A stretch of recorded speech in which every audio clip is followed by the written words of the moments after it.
స్వర్ణాంధ్ర స్వచ్ఛాంధ్ర కార్యక్రమంలో భాగంగా కృష్ణగిరి మండల కేంద్రంలో నిర్వహించిన గ్రీన్ ఆంధ్రప్రదేశ్ అనే థీమ్ ర్యాలీ కార్యక్రమంలో జిల్లా కలెక్టర్ డాక్టర్ ఏ సిరి పాల్గొన్నారు. అనంతరం జిల్లా పరిషత్ ఉన్నత పాఠశాల ప్రాంగణంలో మొక్కలు నాటి అక్కడ ఏర్పాటు చేసిన సభలో పాల్గొని జిల్లా కలెక్టర్ పాఠశాలను తనిఖీ చేశారు.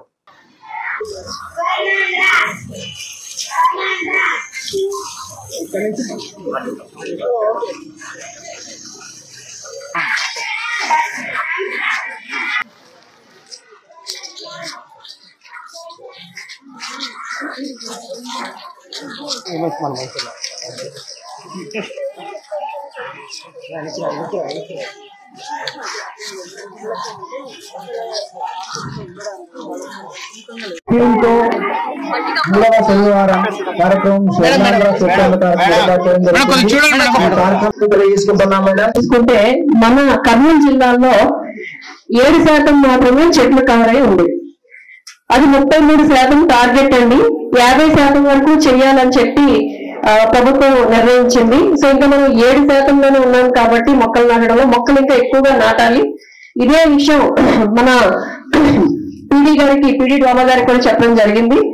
మెయిన్ గా 5,000 మొక్కలు ఈ సంవత్సరం నాటాము ప్లాంటేషన్ డ్రైవ్ కింద సెప్టెంబర్ లో. ఇంకొక 5,000 మొక్కలు నాటండి అని చెప్పి వారిని కోరడం జరిగింది. ఎందుకంటే కర్నూలు జిల్లాలో సగం వరకు మనకి కరువు ప్రాంతం, డ్రాట్ వచ్చే ప్రాంతం కాబట్టి ముఖ్యంగా మనం ఈ ప్లాంట్స్ మొక్కలు పెంచుకుంటే చాలా వరకు మనం మన ఫ్యూచర్ జనరేషన్స్ కి మంచి వాతావరణం ఇవ్వగలుగుతాము.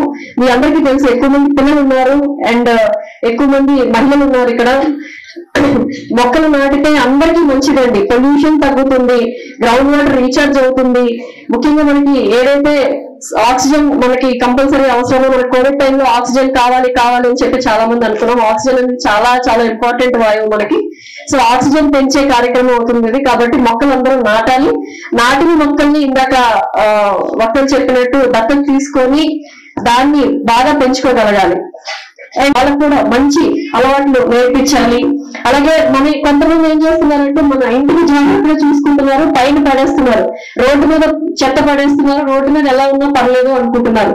రోడ్డు మీద మీరు చెత్త పడేసిన తర్వాత అది ఆ సాయిల్ లోకి, మట్టిలోకి చేరి ఎంతో విషవాయువుల్ని, విషపూరితమైన కెమికల్స్ గా మారి రేపు పొద్దున మన పిల్లల కోసం ఆస్తులు మనం దాచుకుంటాం కానీ మనం పిల్లల కోసం మనం అసలు ఆలోచించట్లేదండి. కాబట్టి పెద్దలు ఇక్కడ ఉన్నారు కాబట్టి దయచేసి మన ఫ్యూచర్ జనరేషన్స్ అంటే మన మనవాళ్ళు వాళ్ళందరి గురించి కూడా మనం ఆలోచించాలి.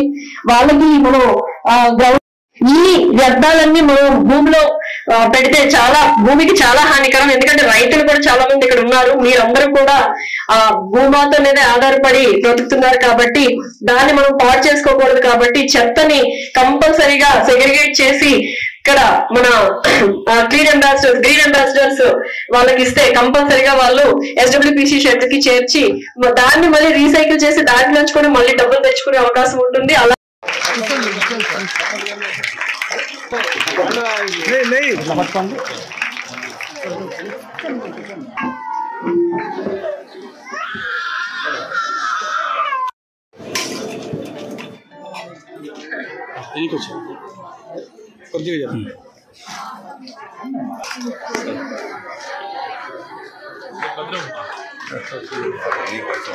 सरपंच गाరు